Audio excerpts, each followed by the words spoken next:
The basic idea that the people we elect to run the government ought to be the ones who actually run the government. The basic idea that we, the people, create a government that is accountable to us, not the other way around. That's what we fought the American Revolution for. That is the whole ball game. That was the motivating force behind the 13 years that ultimately led to the Constitutional Convention after we started the American Revolution. That's the whole ball game. If we don't have that, we don't have a democracy. It's all a sham if the people who actually make the rules, the edicts that bind us, can't be voted out of office, and if we never voted for them in the first place. And yet, the dirty little secret in America today is that the people we elect to run the government are not actually the ones who run the government.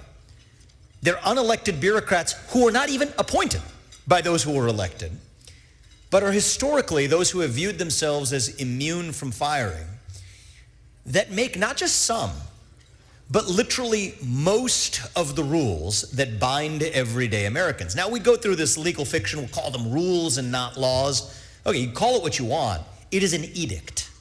Okay, and the difference between an edict and a law, what is it? This goes to the American Revolution, right? Back in pre-1776 England, you had edicts. In America, we say we have laws. The difference between an edict and a law is passed by somebody that you voted for, who is accountable to you. An edict is a statement that comes from on high, from somebody who restricts your behavior, but on whom you have no claim in return.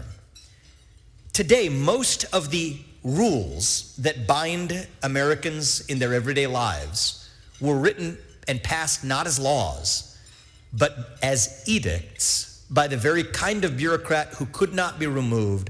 Regardless how they get to bind your behavior, you have literally no say in return. I'm sorry, that is not a democracy. It's not quite a monarchy. In some ways, it's even more frightening than a monarchy, because in a monarchy, at least you have one king who you could, from time to time, you'd see in history, overthrow. Here it is, this dispersed, diffuse technocracy that produces a kind of monarchical force without even being acknowledged as a monarchy.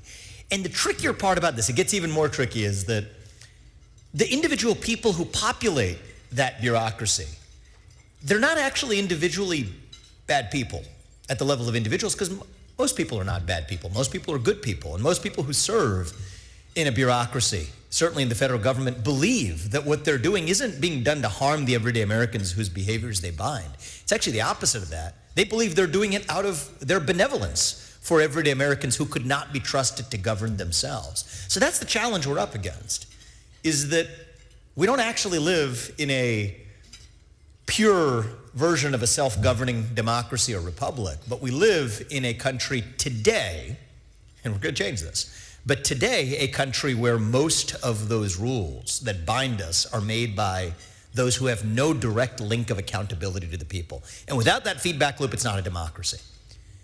Well, the good news is we have a historic opportunity to fix it. Take the recent Supreme Court landscape of the last several years. That gives us the toolkit to accomplish what conservatives have talked about for a long time but haven't actually been able to deliver on.